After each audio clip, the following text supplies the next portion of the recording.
Well, greetings once again, my fellow modelers, fellow lovers of Titanic. I'd like to welcome you to another video. This video is special. It seems like so long ago that I did the pre-order special for the Eaglemoss Build the Titanic. Now, since then, I have done some research into the different Titanic models that were available, and I've got a couple to show you that are brand new. This video is specifically going to be on the first shipment of the Build the Titanic. I'm so happy to get this finally. And I also want to show you another model. Let me see if I can do this with one hand. I'm going to be showing you this model as well. This is 1/300 scale. This is ochre. And I was excited to get this model as I do a little bit of the research into the wooden models of Titanic.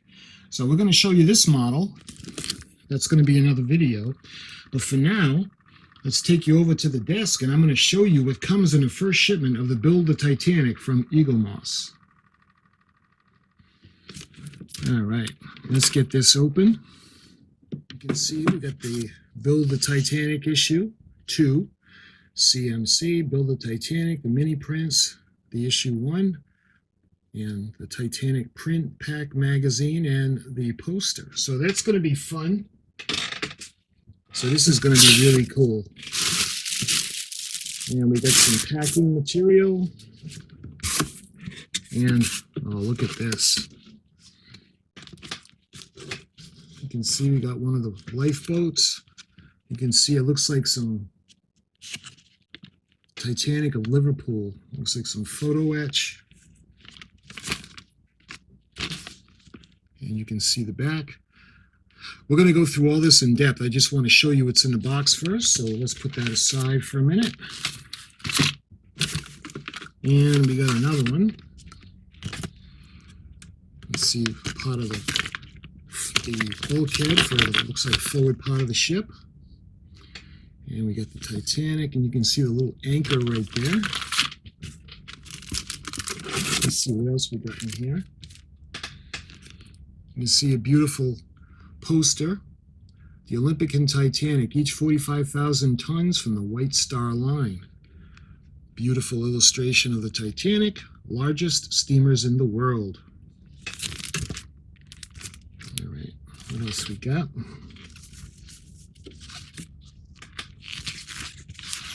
This is the poster. Oh, I love this. Look at this, guys. Look at the blueprints.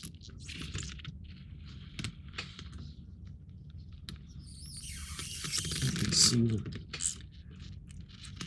the starboard view of the ship. And we got some of the decks. Beautiful. We'll open now, I'll show you the picture. Where it's all open. We'll go through it more in depth. And let's see what else we got.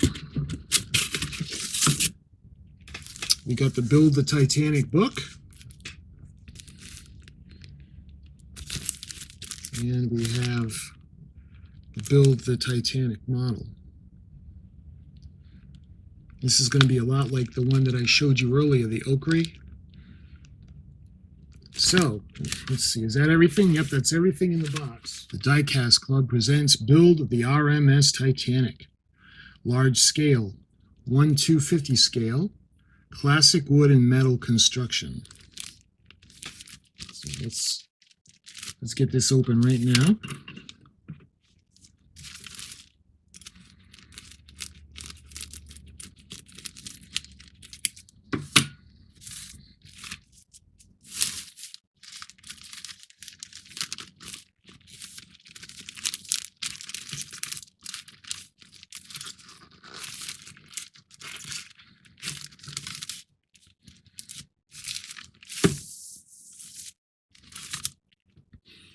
And you can see the SKU code.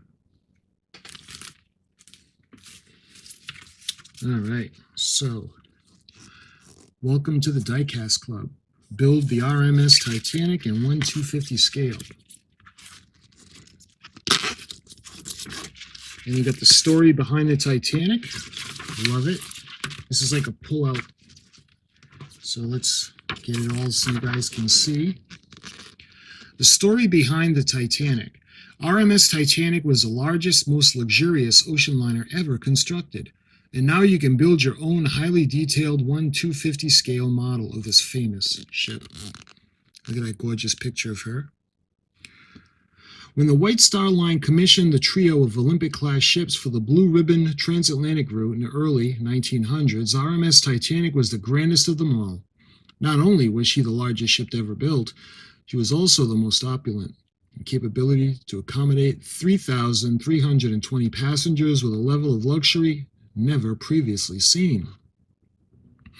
When she set sail on her maiden voyage from Southampton on April 10, 1912, RMS Titanic was regarded as the ultimate ocean liner, built using the latest construction methods that supposedly made her virtually unsinkable. I'll show you the picture. Captain Smith walking the promenade deck, and an illustration of the grand staircase in the first class section. And you can see the picture taken from the Carpathia as the survivors were pulled and rescued. After RMS Titanic made a brief stop to pick up more passengers in Cherbourg, France, and Queenstown, Ireland, she sailed into the North Atlantic on her journey to New York. Late in the evening of April 14th, the world's most high-profile ocean liner struck an iceberg. It penetrated the starboard bow.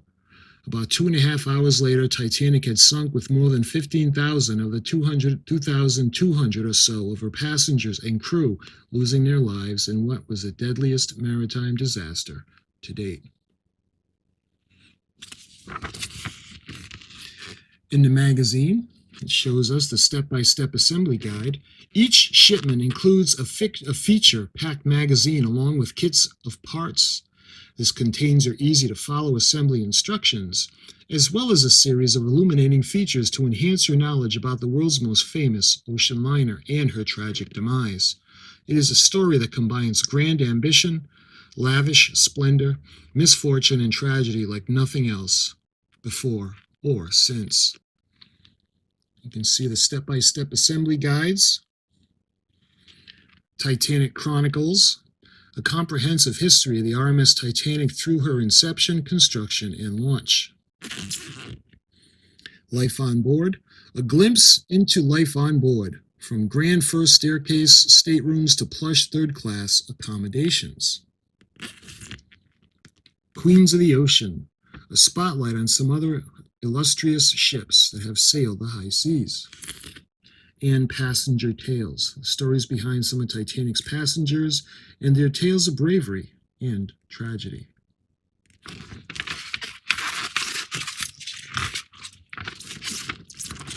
You can see more of the detailed construction guide. Accompanied by both the detailed assembly guide in your magazine and our instruction videos, you will be able to enjoy a straightforward build of your model. You can see the formation of the bulkheads. Many of the pieces are either attached with glue supplied with your first set of parts or slotted into place. Each piece is clearly numbered, and we provide a comprehensive list of tools required and suggested to help you during the assembly. You can see the assembly video. To watch demonstration videos of the build sequences, visit our website, www.buildtitanic.com. Nice. Look at that beautiful model when she's finished. Specifications: 42.5 inches. Width, 5.4 inches. Height, top of the funnels, 11.4 inches. Weight, 4.85 pounds. And materials are made for the frame and hull, MDF and wood. Materials, the upper section and fixtures, die-cast wood, brass, aluminum, and plastic. Model kits, there'll be 144 shipments. There'll be 30 shipments, with 144 kits. Coming in the next shipment, is shipment 2. You can see the preview, more of the bulkheads and the frames of the ship. Lovely depiction of the Titanic. And you can see the binder, the sander, the free exclusive gifts for subscribers. We get the pliers, the swivel pin vise, micro drill, the sander, and we get the display stand. And on the back, let's see, it's going to open up and let me show you this, because we also ordered the one with the LEDs. You can see a beautiful picture of the model lit. Internal lights. An internal lighting system illuminates the portholes on this side and raised roofs of the deck. Navigation lights, a red light on the port side and a green one on the starboard side of the bridge, can be turned on and off. We've got wooden decks. Top quality wood gives the boat deck a superior finish, replicating the wood-covered deck on R.M.S. Titanic. And superb detailing. From the deck chains to the flags to the railings to the funnels, every feature is wonderfully produced. And construction, the replica is composed of numerous parts in wood, die-cast metal, brass, aluminum, and plastic. And it shows you the parts of the model. Now, I had shown you guys the 1/200 scale trumpeter R.M.S. Titanic. And that one was, I want to say 4, maybe 5 inches larger than this one. That one was in 1/200 scale. You can see the propellers. The model's 2 3-bladed outer propellers and central propellers are made of metal. Of course, the one in the middle had the 4 blades, and that was the turbine, and the ones on either side had 3 blades, and they were the reciprocating engines. You can see the really beautiful model, a lot of detail. Go up to the flags. White Star Line pennant fly at the top of the 2 main masts. And you can see the rigging. The Marconi line that cuts across. And we open it up. This is actually 70%, 75% of the actual size. Masts and rigging. Wooden masts at the fore and aft of the ship are crisscrossed with Titanic's elaborate rigging system. Open it up so you can see all of it. Detailed funnels, ladders, pipes, and other elements give 4 funnels an exceptional level of detailing. You can see the White Star flag in front. Down to, let's see, the anchors. The Titanic's anchors are made of cast metal. The hull is made of a classic construction of MDF with wooden slats. Easy to build. Glue, a few basic tools, and our instructions are all you need to build this model. And you can see the description. Your magnificent 1/250 scale model is true-to-life replica of the R.M.S. Titanic, brimming with a wealth of details and features that make it a pleasure to build and an asset to own. You can see the raised roofs. The grand staircase and the first-class entrance are covered by raised roofs that allow the light in from above. And that's absolutely gorgeous when you're looking up from inside the grand staircase to that wonderful-looking ceiling. Titanic's Model 20 lifeboats are held in place by davits and feature covers and side ropes. And the porthole pattern. The portholes are laser cut in wood to the exact arrangement of those found in a full-size ocean liner. So, this is a pretty cool poster. You guys remember we're doing the Build the Enterprise D, and we had the poster of that, and that was actual size. This model is not actual size. This is 75% of actual size. Beautiful, beautiful ship. And it looks to be a beautiful model. All right.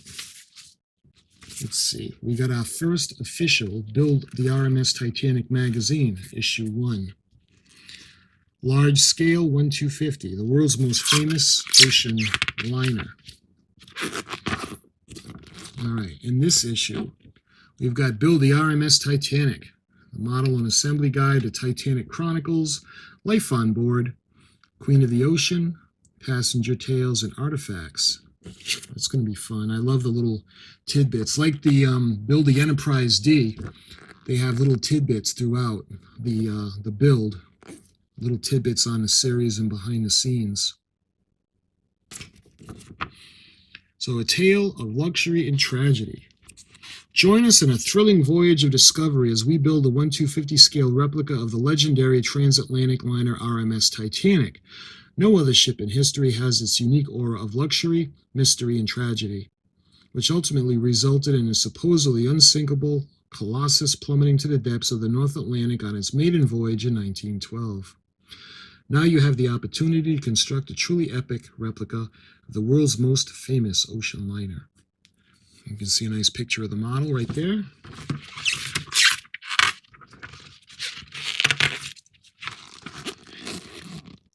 A nice picture of the model. A first-class replica. Your model is a spectacular reproduction of the RMS Titanic, the jewel in the crown of the White Star Line when it launched in Belfast, Northern Ireland, on May 31st, 1911. While the largest vessel ever constructed at that time took more than 2 years and over 14,000 workers to complete, you can build a breathtaking replica on your own using nothing more than glue, a few tools, and our comprehensive assembly guides. Again, you can see it's talking about the rigging. Titanic's elaborate rigging and communication lines span the length of the ship between the two main masts. You can see the boat deck. Real wood gives a deck a high quality finish. You can see a beautiful picture of the model. The real RMS Titanic measured 882 feet 9 inches long, but the 1/250 scale model is a similarly impressive 42.5 inches long.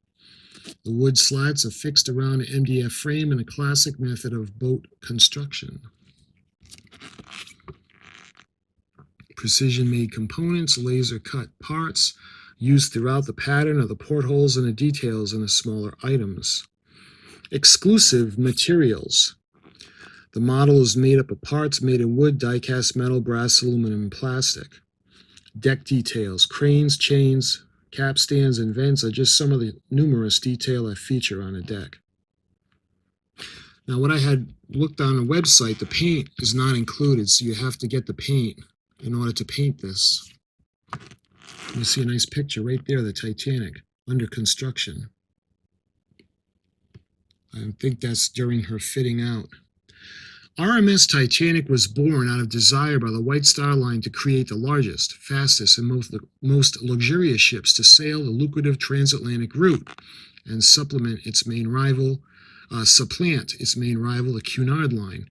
In 1907, 3 Olympic-class vessels were commissioned, of which Titanic was to be the second of the trio after Olympic and before Britannic.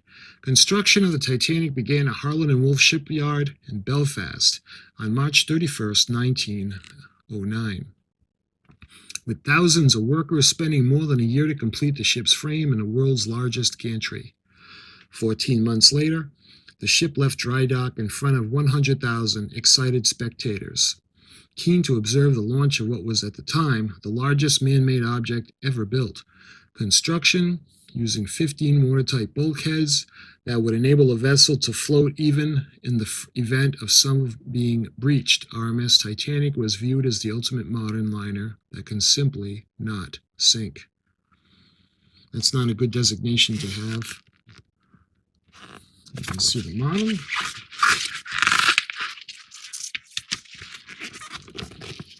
And again, it goes to attention to detail in a model. What makes the 1/250 scale replica stand out is the wealth of details that can be found right across the ship, from the bow to the stern, whether it's the safety signs on the rear railings, the beautifully crafted wooden decks, or the accurately reproduced lifeboats. You are granted a high-class reproduction of what was the largest, most opulent ship built at the time. You can see the lifting gears. You can see the cranes right there. The ship as large as Titanic required some heavy lifting gear, which you will find on the decks in the forms of several cargo winches, cranes, and booms. Titanic featured 20 lifeboats, each of which was superbly recreated to the model to include details including the davits, support frames, side ropes, and covers. And it shows you the propellers.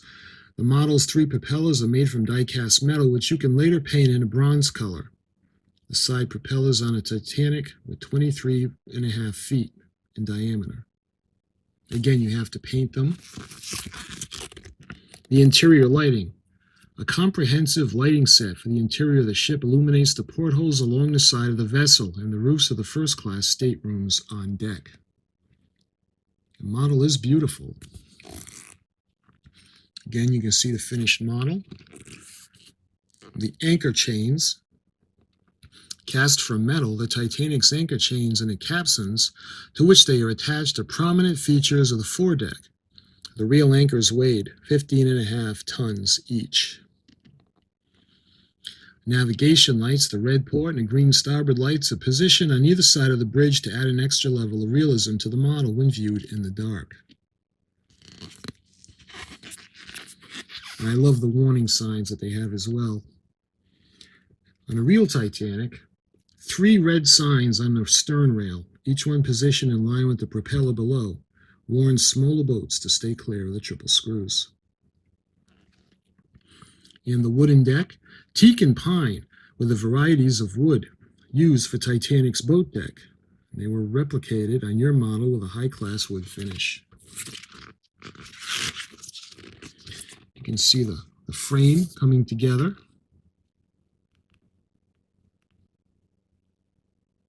Wow.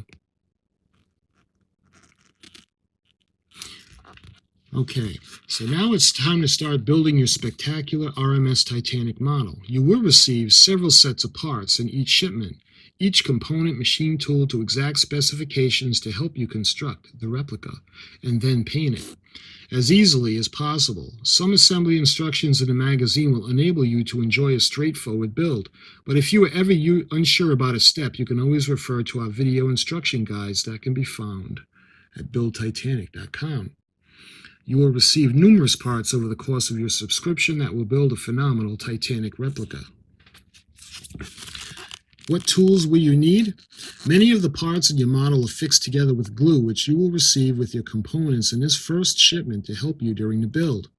We also suggest using several tools for cutting, sanding, measuring, attaching, and painting, which are listed below right. Some of the most essential tools are pictured above right, can easily be bought or will be offered as gifts or sold as special additional issues during your subscription.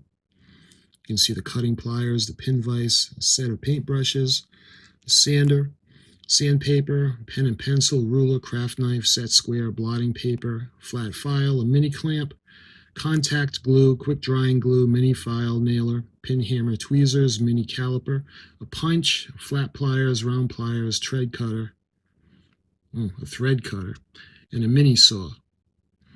It doesn't say anything about the paint yet. You can see the formation of the ship, the frame, the bulkheads, the superstructure. In addition to glue and tools, you will also need a steady hand. Once you have reached a particular stage of the build, you can stop painting your model. General assembly tips. It is advisable that you sand all pieces of wood with fine-grained sandpaper to eliminate any possible repellency and thus improve their adherence. Please ensure you read all the instructions carefully before assembling the parts. When assembling parts, lay them on a flat surface and keep the small items on a tray so that they can't roll away or get lost. Unpack all parts carefully. You will receive parts that are not to be used until later issue. Store them safely away. And all tools and adhesives must be used with care, following any safety guidelines provided by the manufacturer. Okay, so you can see the model now. It's lit up. Nice night scene. Once you have finished assembling and painting your 1/250 scale R.M.S. Titanic, you will be proud owner of a truly stunning replica of a maritime legend. We know that you will love watching your model take shape. Specifications, I told you guys about the length, the width, the height. And this is going to be 30 shipments and require 144 kits. The sequence of the build: lining the foredeck, fixing the frames onto the false keel, gluing and fixing the lower decks, sanding the skeleton structure and fixing the hull liner, manipulating the lining slates to cover the hull, sanding the hull liner, preparing and manipulating the bulwarks, painting the hull, building and decorating a crane to the hatch, building a funnel, then lining and painting it, preparing the hull for installation of the internal lights.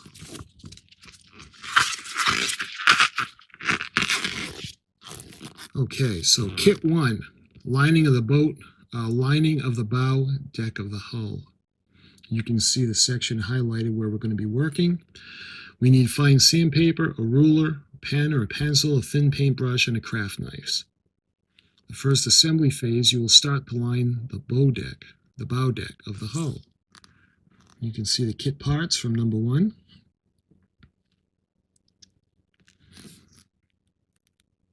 And this looks like step 1. Use fine grit sandpaper or a sanding sponge to sand the bow deck to remove any possible wood peeling or flaking. Before working on any wooden part, we recommend that you sand it down with fine-grained sandpaper. This will remove any flaking and thus improve the part's adhesions. Lining the bow deck of the hull. Using a ruler and a marker or pencil, find the center of the bow deck, draw a line down the middle, dividing the deck into 2 halves.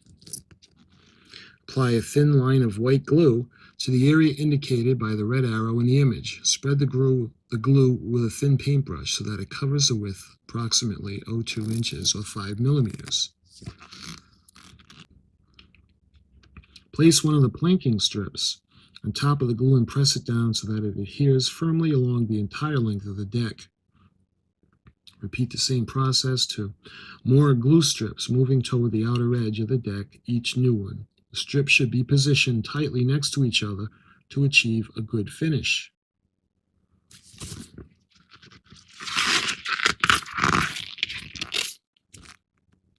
Once the planking strips have been laid out to the edges of the deck, rub them down with a wooden handle of a tool and make sure they adhere firmly. Let them set until the glue dries. So I'm wondering if that's going to be the deck, the deck grids or the lines. Turn the bow deck over so that the planking strips are underneath and hold your deck firmly with one hand. With your other hand, use a craft knife. Carefully cut off the excess strips around the edge of the deck. Be careful to ensure your holding hand is positioned well away from the cutting blade. Future assembly phases, we will show you how to complete this deck. You can see what it should look like. This is what parts should look like once the assembly phase is complete. Save any leftover parts for later use. If the white glue does not form a strong bond in steps previously, you can use contact cobbler's glue instead. If you do, ensure you follow the manufacturer's instruction before use. This is kit number 2, the assembly, and you can see the part of the ship that it's going to be affecting. Going to need sandpaper, a set square, and blotting paper. You can see the parts that are going to be in kit 2. And we start sanding. Use fine grit sandpaper or a sanding sponge to sand the frames. Make sure you sand gently and smoothly.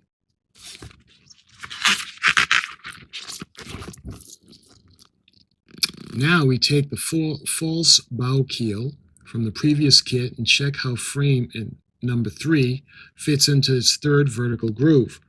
It should slot all the way down to the bottom of the false keel.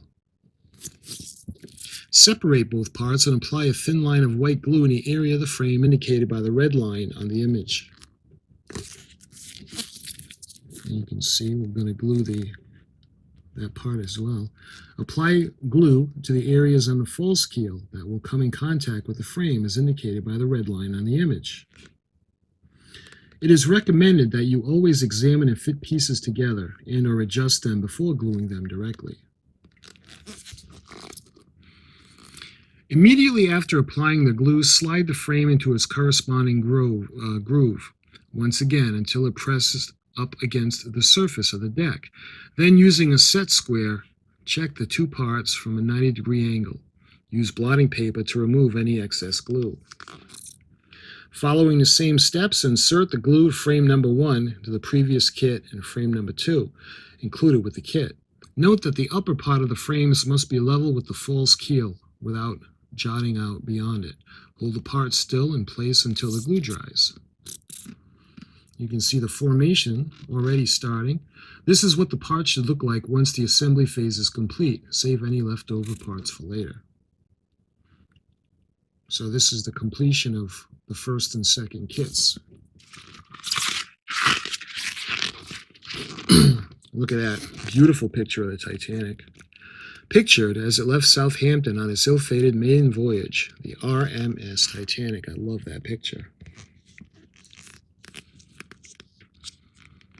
On April 10, 1912, the R.M.S. Titanic, the largest, most luxurious ocean-going passenger liner in the world had ever seen, began its maiden voyage, sailing from Southampton, England, on a transatlantic crossing to New York City, USA. Titanic's ill-fated journey would shortly become a tragedy, with historic, far-reaching consequences for the passenger liner industry. However, the ship's departure and initial stages of its voyage were the triumphant culmination of 5 years of planning, design, and construction by the prestigious White Star Line. It was also the pinnacle of the ship's company mission to create majestic ocean-going leviathans that outshone the competition. In 1899, 13 years before Titanic's voyage, Joseph J. Bruce Ismay became president of White Star Line following the death of his father, Thomas Henry. From the 1860s, the elder Ismay had built up the British company's reputation as a leading player in international passenger and cargo shipping, competing with British rivals such as the Cunard Line, Germany's Norddeutscher Lloyd, and the Blue Ribbon, an unofficial award for the fastest North Atlantic crossing. The emphasis had been on speed over comfort. In the latter years of the 19th century, White Star Line changed its focus, becoming renowned for the size of the luxury liners rather than their speed. By 1899, Henry H. Ismay planned the construction of the Big Four, class of liner capable of carrying more than 2,500 passengers, but he died age 62 on November 23rd, before the realization of his ambition. Ismay's legacy. As a new head of White Star Line, J. Bruce Ismay fulfilled his father's dream by constructing the Big Four ships, the Celtic, the Cedric, the Baltic, and the Adriatic. Now, I've got that book, White Star Line's Big Four, and I'll be doing videos on each of those ships, the Celtic, the Cedric, the Baltic, and the Adriatic. Those were beautiful ships as well. The latter ship was the last word in opulence, with a stylish furnishings, a swimming pool, and even a Turkish bath. The Big Four set a benchmark in competing lines.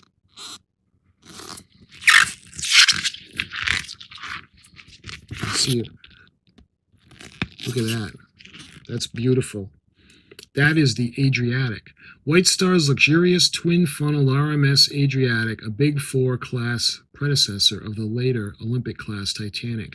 What I loved about these ships is that they were double-masted in the front and double-masted in the back. They're just absolutely gorgeous. I'm looking forward to doing those videos for you guys. In 1902, Ismay sold White Star to a wealthy American financier, John Pierpont J.P. Morgan. The now U.S.-owned line became part of Morgan's New Atlantic shipping conglomerate. The International Mercantile Marine Company, IMM, Ismay stayed on as White Star's president, and in 1904, under Morgan's supervision, he was appointed head of IMM. By 1907, the success of the Cunard Line's new, fast, sizable Lusitania and Mauretania transatlantic luxury liners had eclipsed the initial impact of White Star's Big Four. It prompted a conversation between Ismay and William Peary, chairman of Holland & Wolff, shipbuilders in Belfast, Northern Ireland. Peary's company had built all of White Star's vessels, having signed an exclusive contract with Thomas H. Ismay in the 1860s. J. Bruce Ismay proposed that Holland & Wolff should build 3 new Olympic-class ships for White Star. It was Ismay's intent that the vessels, later named Olympic, Titanic, and Britannic, would be the largest, most luxurious ocean-going vessels ever built. After securing J.P. Morgan's approval and financial backing, the planning and design work began. You can see that office. The drawing office at Harland and Wolff and Belfast shipyards, where draftsmen created the blueprints for the company's vessels. Isn't that awesome picture? The design of Olympics-class liners was a collaborative effort. Peary was an overall in charge, working with Alexander Carlisle, Harland and Wolff's chief naval architect and general manager. Thomas Andrews, head the drafting department, was responsible for creating the plans. 3 years later, when Carlisle retired due to ill health, Andrews replaced him as head architect on the project. Throughout the design stages, Ismay contributed suggestions and monitored progress. And on July 31st, 1908, with full approval from J.P. Morgan, a contract was signed between Harland and Wolff and White Star, committing both parties to the construction of the ships. Built to the same blueprint with near-identical interior and exterior features, the vessels would be four-funneled twin-engine liners measuring over 880 feet in length. Each ship would have 9 decks and accommodate over 3,300 passengers and crew. Olympic and Titanic would be built side by side, with the Olympic scheduled to be completed first. Thousands of Harland and Wolff workers were engaged in the shipbuilding process. Once its sister ships were in service, work would commence on the third vessel, Britannic. Harland and Wolff's first challenge was a major one, to create enough berth to build the enormous liners. 3 existing construction areas were combined to form 2 massive reinforced slipways. A towering pair of construction gantries equipped with mobile cranes and electric lifts were installed by the Gaslow-based Arrow Company. At 840 feet long by 240 feet wide and 228 feet high, they were the largest gantries ever built. In December of 1908, work started on laying down Olympic's keel, and on March 31st, 1909, the construction of Titanic commenced. The story of White Star's Olympic-class liners, soon to be ingrained with the annals of maritime history, had begun. And it all started in that office, that drawing room.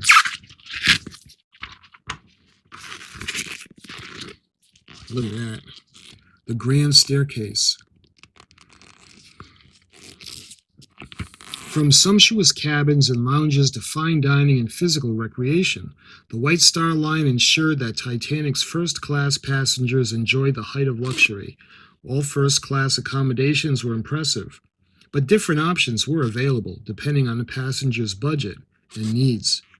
Standard modestly decorated single and double berth staterooms, cabins incorporated features such as a sofa, dressing table, wash stand, and basin. Some are also fitted with additional fold-out bunks above the bed. Larger than the standard cabins, special first-class staterooms featured double beds and seating areas, lavishly decorated with ornate paneling, and the select number were decorated in specific period-accurate historical styles. For example, a passenger could choose Louis VIII period staterooms or a cabin incorporated handcrafted Italian Renaissance, Jacobean or Georgian design elements. The suites in the promenade for wealthy passengers traveling with domestic staff, suites were available. As with Titanic's special staterooms, the suites were decorated in a range of historically inspired stylings incorporating separate servants' quarters. You can see that beautiful picture. First-class parlor suite, designed to accommodate Titanic's wealthiest passengers.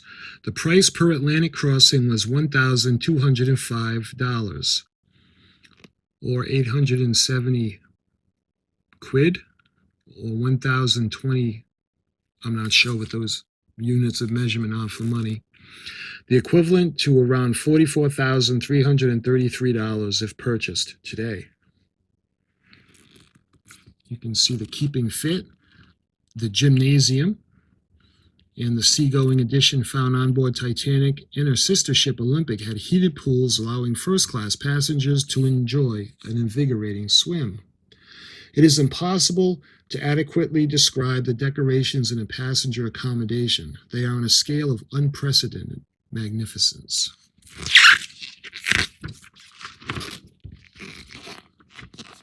And the first company to establish scheduled transatlantic crossings, the Black Ball Line revolutionized the 19th century shipping industry. You can see that ship. A packet ship arrives at Liverpool, England after crossing the Atlantic from New York. And that's an American ship. You can see the flag at the end. The Black Ball Line clipper James Baines in 1857. And the captain of the line, born in 1782 in Washington County, New York, USA, Charles H. Marshall, joined the Merchant Navy at the age of 15.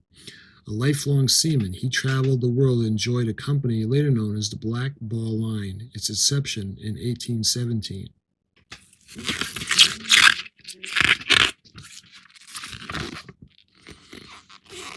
You can see a picture of Molly Brown. Margaret Brown's famous nickname Molly was coined by journalists. Her friends called her Maggie. I got to tell you guys, in the movie Titanic from James Cameron in 1997, wow, they really did a good job on casting, because I'm not sure the actress who played Molly Brown, but she really, really looks like her. Wow. A strong-willed philanthropist with a rags-to-riches background, Margaret Molly Brown's courage and leadership skills saved many lives. We did not wait for the Carpathia to come to us. We rode towards it. Margaret Brown, survivor.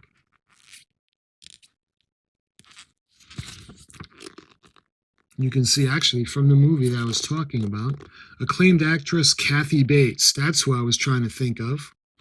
So Kathy Bates looks a lot like Molly Brown. They did a really good job. Kathy Bates played Margaret Brown in James Cameron's epic, spectacular movie Titanic in 1997. That movie is still, it's just fantastic. You can see they even wrote a musical about it, The Unsinkable Molly Brown. A musical stage show retelling Margaret's amazing life story, The Unsinkable Molly Brown, premiered on New York's Broadway in 1960. A movie version of the musical starring Debbie Reynolds was released in 1964.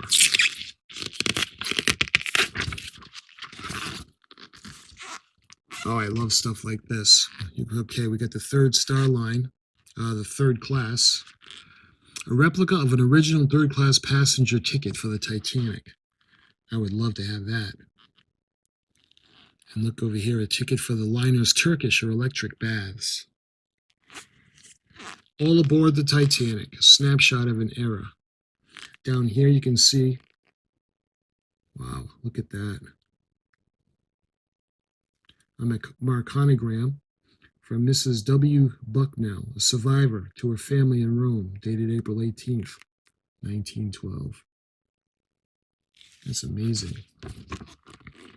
And this looks a lot like what I had shown you guys, what we had gotten with the artist's rendition of the Titanic. A postcard issued by the White Star Line in 1912 for passenger use celebrates the launch of R.M.S. Titanic, the largest and most luxurious ship afloat.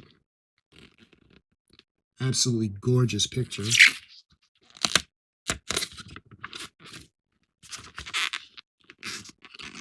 I recently did a video for you guys which featured the history of the Titanic in those postcards, and I recognize a lot of them here.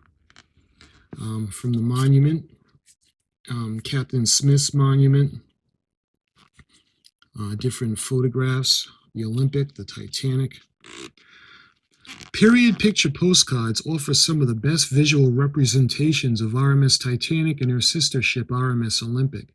Before the inaugural sailings of these record-breaking ocean liners, publishers printed commemorative cards that were sold in stationers, as well as on board the ships, while memorial postcards were also produced following the sinking of Titanic, and I showed you guys a lot of them as well.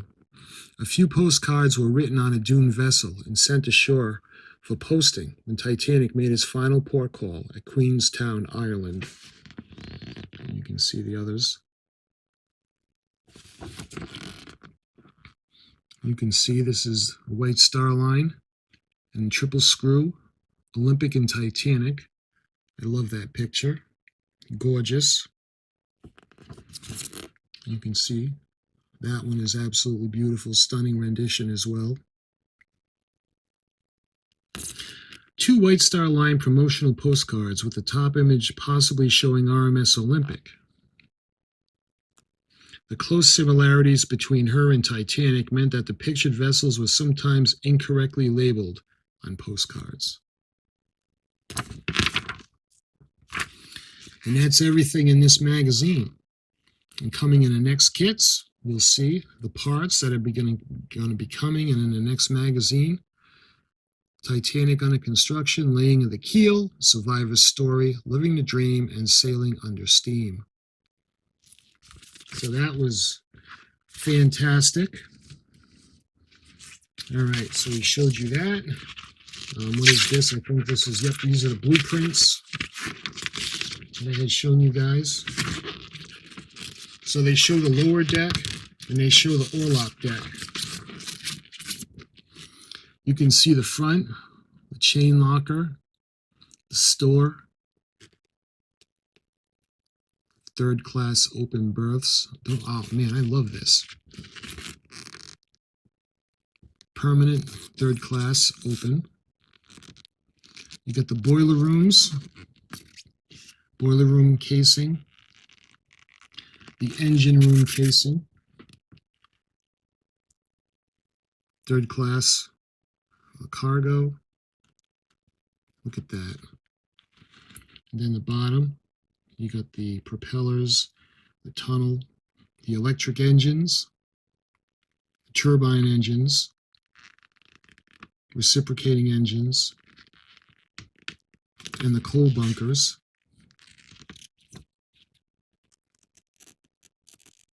Love it. Look at that.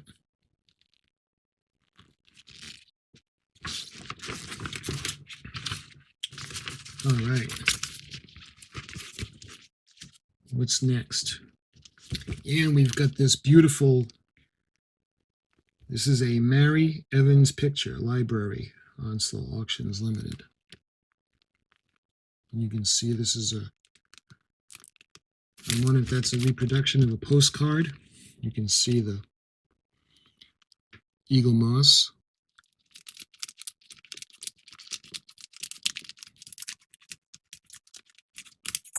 Yeah. That way there we're not going to damage the print.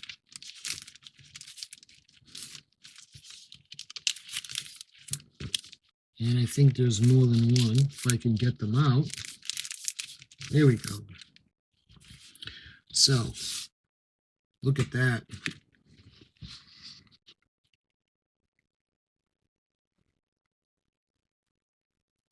Le Petit Journal, Illustré.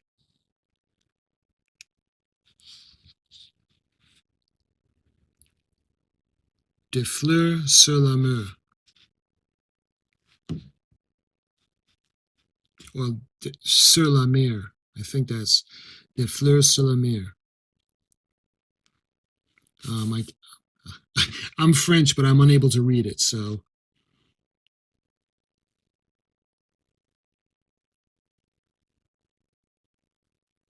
And that's written in French.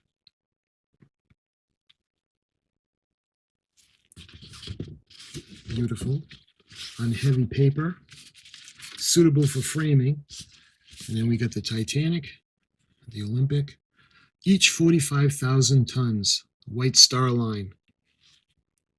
Largest steamers in the world. Love that. This can go in a frame. They look very nice. All right, that brings us to the goodies. This is kit number 2. Let's do kit number 1 first.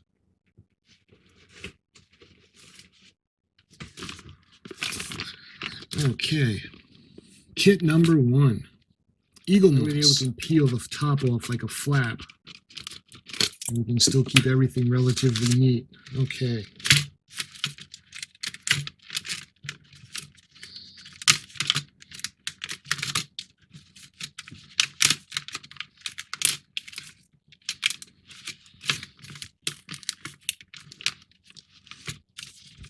Boy, they don't make this easy, huh?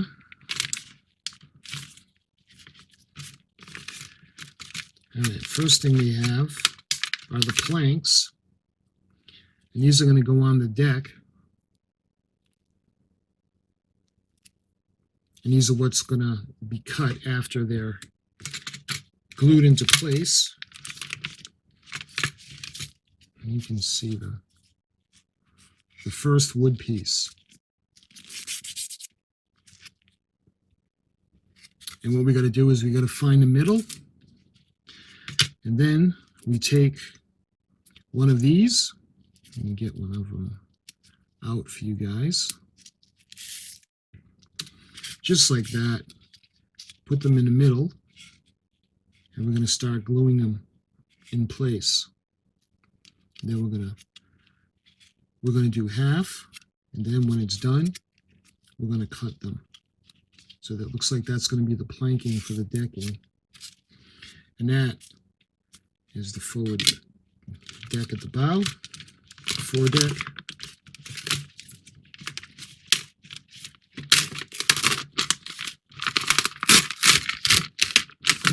Yeah, so this is, I don't know how if I'm opening it wrong, but we're definitely not able to reuse the packaging. So you can see the glue, the wood glue. I don't know if it's special wood glue. Looks like Elmer's glue, but it's a special glue.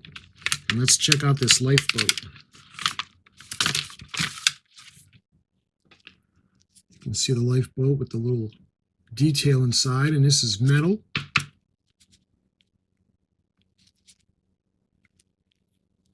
That's going to be fun to put together. And when it comes to this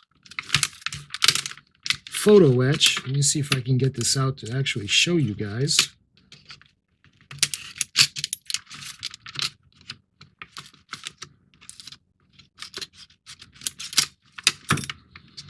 Because they got this really, really well packaged. Hope I don't damage it to try to get it out. There we go. And that's going to go on the back of the ship, the stern. You can see Titanic of Liverpool. Nice photo etch piece. And what do we got over here? Looks like we got part of the bulkhead. That's going to go into the false keel. And let's see if I can actually pull this out. It's going to let me. I don't know what's holding it in. There we go. And you can see the bow. The bow of the Titanic. And let's see, is this going to go here? This looks like this could go right at the beginning. And eventually, let's see, what side is the finished side? Well, the planks are going to go on top. And eventually it's going to go there. So, is that everything in this kit? It looks like it. Yep. So that's everything in kit 1. So moving on to kit 2. Check it out. We actually have a propeller. This is for the reciprocating engine. This is going to go on either left or right side. We have another lifeboat. We've got the anchor. And we got another piece or a bulkhead. We have more planking, and that's exactly like this.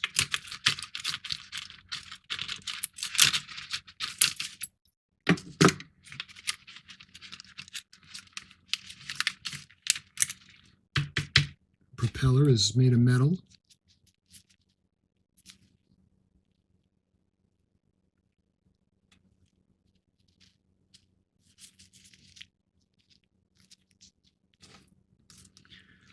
And let's see, we got another lifeboat. Let's see if I can get this one out.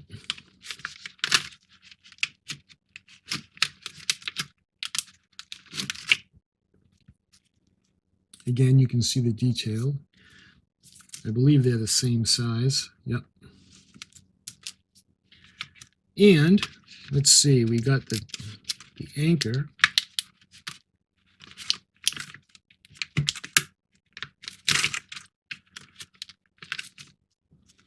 Look at that. Isn't that cute? Titanic's anchor.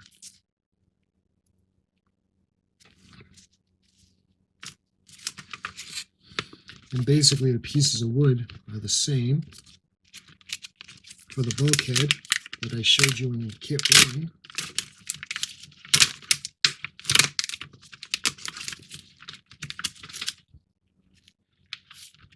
And let's see, I'll show you guys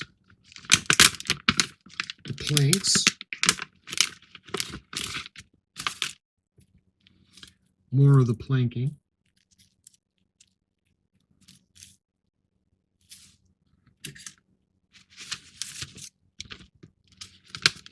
And we have these 2 pieces, I think that we would put into the center.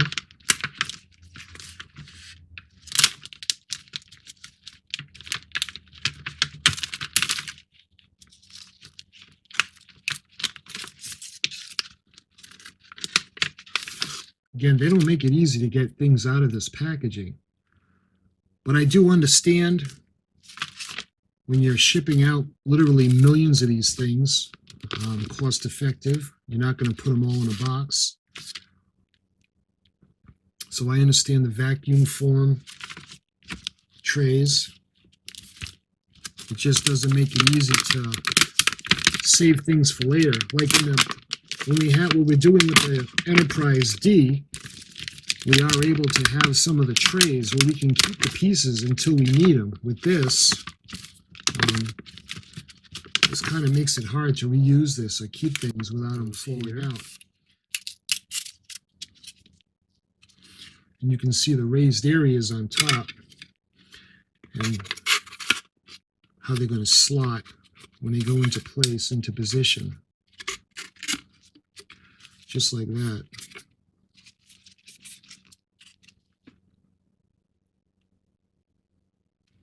So we've got the bow of Titanic. And again, it's not glued, it's not sanded, but I just wanted to show you guys a general area, or a general view of what it's going to look like in the front. And of course, this one will have all the planking on one half. And let's see, is that it? I go right about there. So my friends, it's been a long time coming, and I'm happy to have shown you this build, kits 1 and 2 from the Build the Titanic from Eaglemoss. The pictures, the plans, the layouts of this magnificent ship. So my friends, until my next video, I thank you so much for watching, and I'll see you guys very, very soon.